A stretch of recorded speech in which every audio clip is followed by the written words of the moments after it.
টানা বৃষ্টিতে নাকাল রাজধানীবাসী। বৃষ্টির খবর জানাতে সরাসরি রাজধানী ঢাকা বিশ্ববিদ্যালয় এলাকা থেকে যুক্ত হচ্ছেন সহকর্মী সাব্বির আহমেদ। সাব্বির, আমরা জানাচ্ছিলাম যে টানা বৃষ্টিতে নাকাল রাজধানীবাসী এবং জনজীবন বিপর্যস্ত এই বৃষ্টির কারণে। আপনি এখন যেখানে আছেন সেখানকার চিত্র জানাবেন।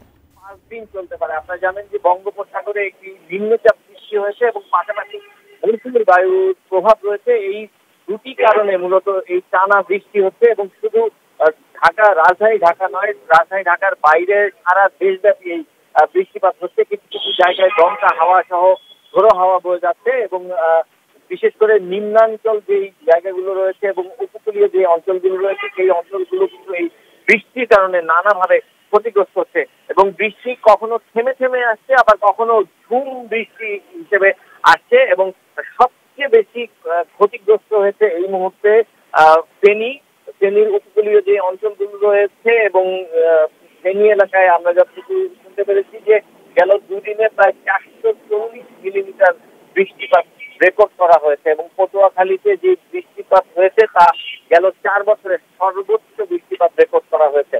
আবহাওয়া অধিদপ্তর বলছে যে এই নিম্নচাপটি সৃষ্টি হয়েছে বঙ্গোপসাগরে, এটি যতক্ষণ না পর্যন্ত স্বাভাবিক হবে ততক্ষণ পর্যন্ত এই বৃষ্টিপাত চলতে থাকবে এবং আগামী 5 দিন এই বৃষ্টিপাত হওয়ার সমূহ সম্ভাবনা রয়েছে এবং 5 দিন পরে এমন হতে পারে যে বৃষ্টিপাত আরো বাড়তে পারে। অর্থাৎ বিভিন্ন এলাকায় বন্যা প্রবণ যে এলাকাগুলো রয়েছে বা উপকূলীয় যে এলাকাগুলো রয়েছে এই এলাকাগুলো কিন্তু প্রচন্ড আকারে ক্ষতিগ্রস্ত হওয়ার একটি সমূহ সম্ভাবনা রয়েছে। তাই এই উপকূলীয় অঞ্চলগুলো এবং যেই জায়গাগুলো নিম্নাঞ্চলগুলো রয়েছে যেগুলো প্লাবিত হয় ভারী বর্ষণ বা প্রবল বর্ষণের কারণে সেই এলাকাগুলো যে জনগণ রয়েছে বা মানুষজন রয়েছে তাদেরকে দ্রুততম সময়ের মধ্যে প্রয়োজনীয় যে নিরাপত্তা ব্যবস্থা সেই নিরাপত্তা ব্যবস্থা জোরদার করার জন্য তাদের প্রতি আহ্বান জানানো হয়েছে এবং স্থানীয় যে প্রশাসন তাদেরকে এই বর্ষণ মোকাবেলা এবং স্থানীয়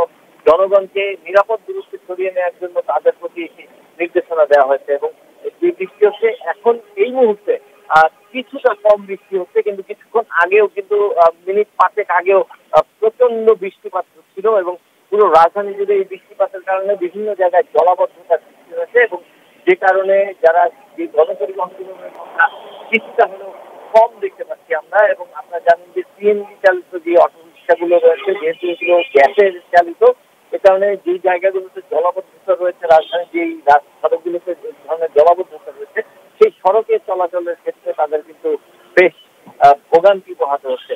তো সবকিছু মিলিয়ে এই বৃষ্টিতে নগরবাসী কিছুটা নাকাল এবং নগরবাসী যে ভোগান্তি পোহাচ্ছে সেই ভোগান্তি হয়তো তাদের আরো বেশ কিছুদিন আরো অন্তত 2 থেকে 3 দিন এ ধরনের ভোগান্তি করতে হবে। অর্থাৎ বৃষ্টি নগরে যে স্বস্তি নিয়ে আসলেও জনজীবনে কিন্তু কিছুটা প্রভাব ফেলছে, যেটি নেতিবাচক প্রভাব। তো এই ছিল আমার কাছে এই মুহূর্তে বৃষ্টির